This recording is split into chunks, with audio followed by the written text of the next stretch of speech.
కూటమి ప్రభుత్వం దీర్ఘకాలిక ప్రయోజనాలతో అభివృద్ధి పనులు చేపడుతుందని, గత వైఎస్ఆర్సీపీ పాలనలో చేసినట్లుగా హడావుడిగా పనులు చేసి చేతులు దులుపుకోవడం తమ విధానం కాదని రాజమండ్రి సిటీ ఎమ్మెల్యే ఆదిరెడ్డి శ్రీనివాస్ స్పష్టం చేశారు.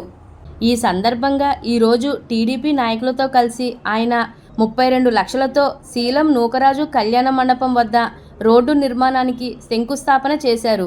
ఈ సందర్భంగా ఎమ్మెల్యే ఆదిరెడ్డి శ్రీనివాస్ మాట్లాడుతూ, ముగ్గుపేట నుంచి గోరక్షణపేట, గేదెల నూకరాజు లేఅవుట్, షెల్టాన్ వరకు అభివృద్ధి పనులు చేపట్టారని, ఈ మార్గంలో నిత్యం భారీ వాహనాలు తిరగడం వల్ల ఎన్నిసార్లు వేసిన కల్వర్ట్ రోడ్డు కుంగిపోతుందని సీనియర్ నాయకులు చెబుతున్నారని, దీనిని పక్కాగా నిర్మించేందుకు 1,50,00,000తో నిర్మాణం చేపట్టామని తెలిపారు.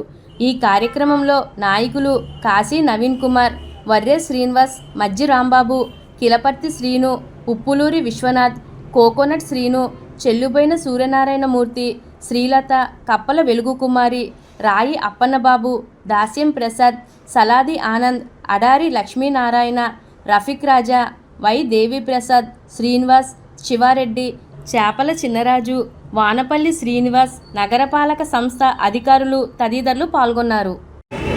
రాజమహేంద్రవరం సిటీ నియోజకవర్గంలో ఏదైతే ఎన్ఆర్సీ నుంచి వాటర్ పంప్ చేసుకొని ముగ్గుపేట, గోరక్షణపేట, శీలం నూకరాజు డౌన్, షెల్టన్ మీదుగా మేజర్ డ్రైన్లోంచి వాటర్ని అంతా కూడా నగరంలో ఉన్న పంప్ చేసే కార్యక్రమం గత 5-6 దశాబ్దాలుగా జరిగేది. ఆ జరిగే లైన్ కూడా ముగ్గుపేట నుంచి డౌన్ వచ్చి రైట్కి తిరిగిన తర్వాత టువర్డ్స్ షెల్టన్ పెట్రోల్ బంక్ దాకా ఎప్పటికప్పుడు ఇప్పుడే చెప్తా ఉన్నారు వర్రేసీన్ గారు. నాకు తెలిసి గత 4 దశాబ్దాలుగా రాజకీయంలోని ప్రజాప్రతినిధిగా ఉన్నారు కాబట్టి ఆయనకి అవగాహనతో ఎప్పుడు ఏదో ఒక సమస్య, అది కాంక్రీట్ డ్రైన్, అది ఏదోటి ఒరుగుపోవడం, బస్సులు దిగిపోవడం, లేకపోతే సడన్గా లారీలన్నీ దాంట్లో పడిపోవడం. దీనికి ఒక శాశ్వత పరిష్కారం కల్పించాలని కూటమి ప్రభుత్వం ఆలోచించింది. మేము ప్రతిసారి చెప్తా ఉంటాం, ప్రభుత్వం ప్రజలకి మేలు చేసే కార్యక్రమాలపైన దృష్టి సారించాలి. పబ్లిసిటీకి దూరంగా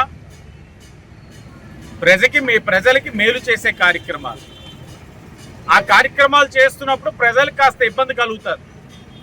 ముమ్మాటికి ఆ కాంక్రీట్ ఏదైతే స్ట్రక్చర్తో నిర్మించబడిన డ్రైన్, దశాబ్దాల వెనకాల నిర్మించబడిన డ్రైన్ని రిప్లేస్ చేసి డిఏ లైన్స్ తోటి సుమారు 1,50,00,000తోటి కార్యక్రమం తీసుకున్నాం. దురదృష్టవశాత్తు నా తమ్ముడు ఒకడు మరణించడం కూడా జరిగింది. ఆ కుటుంబాన్ని ఆదుకుంటున్నాం. అలాగే బాగా రద్దీ కలిగిన రోడ్ ఇది, చాలా రద్దీ. ఆర్టీసీ బస్సులన్నీ ఈ రూట్ నుంచే వెళ్తాయి. జనరల్ పబ్లిక్ కూడా ఈ రోడ్ని బాగా యూటిలైజ్ చేసుకుంటారు. అంత రద్దీ ఉన్న రోడ్లో ఆ పైప్ లైన్ వర్క్ చేయడానికి 4 నెలలు పట్టింది. సరే, పైప్ లైన్ వర్క్ అయిపోయింది కదా, మరి ఈ ప్యాచెస్ని ఎందుకు ఫిల్ చేయట్లేదని చాలామంది పబ్లిక్ ఉండే అనుమానం.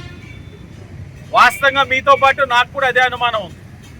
అధికారులు అడిగినప్పుడు వాళ్ళు చెప్పిన సమాధానం, ఇది పైప్ లైన్స్ చాలా డెప్త్ వెళ్ళాం, అంత డెప్త్ వెళ్ళినప్పుడు ఆ పైప్ లైన్ సెటిల్ అయినాయా లేదా అన్న దాన్ని చూసుకోవడానికి మనకు మినిమం 45 డేస్ టైం ఇవ్వాలి అన్నారు.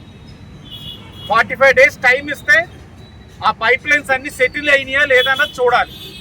అంటే టైం అంటే ఎలాగా, ఓపెన్ టు పబ్లిక్ వదలడం వల్ల ఈ రోడ్డు బస్సులు వెళ్తున్నాయి, మా కళ్ళ ఎదురుకుంటానే వెళ్తున్నాయి, ఆటోలు వెళ్తున్నాయి, బైకులు వెళ్తున్నాయి. అంటే ఈ రోడ్డు వాడటం వల్ల చేసిన పని నాణ్యతగా ఉందా లేదన్నది ఒకటి టెస్ట్ చేసుకోవడానికి. ఇంకా దాని మీద మీరు ఎప్పుడైతే బీటీ రోడ్ వేసి ప్యాచ్ వర్క్ ఫిల్ చేస్తారో తెలియపోవచ్చు, ఇంకా ఫిల్ చేయలేదు కాబట్టి అది ఇంకా రాగానే ఉంది. ఏదైనా ఇంకెక్కడైనా సరే లోడ్ పార్ట్ ఉంటే వెహికల్ వెళ్ళినప్పుడు ఒరుగుతుంది. కాబట్టి 2 నెలలు చూశారు, ఎక్కడికక్కడ సెటిల్ అయ్యింది, వర్క్ బాగుంది. ఎందుకు టెస్ట్ చేసామంటే ఒక 6 నెలలు పబ్లిక్ ఇబ్బంది కలిగింది వాస్తవం, కానీ మరొక 50 సంవత్సరాలు వెనక్కి చూసుకోలేకుండా ఈ పని జరిగింది. మరో 50 సంవత్సరాలు ఇక్కడ ఏ విధమైన సమస్య జరగకుండా ఉండే విధంగా కార్యక్రమం చేశాం. కాబట్టి 50 సంవత్సరాల గురించి ఆలోచించినప్పుడు ఈ 5 నెలలు పడిన కష్టాన్ని ప్రజలందరూ కూడా సంతోషంగా స్వాగతించాలి. దీంట్లో ఎవరి స్వార్థం లేదు. చూస్తున్నారు ఎంత రద్దీగా ఉన్నాయి. మీతో మాట్లాడుతున్నారు, ఏదో కళ్ళు ఎదురుకుంటే 3-4 బస్సులు అటు ఇటు వెళ్ళిపోతున్నాయి. అంటే ఇవన్నీ కూడా ట్రావెల్ చేసినాయి కాబట్టి టెస్టింగ్ అయ్యింది, బాగుంది వర్క్. ఇప్పుడు ఆ బీటీ రోడ్స్ అన్ని కూడా పూర్తి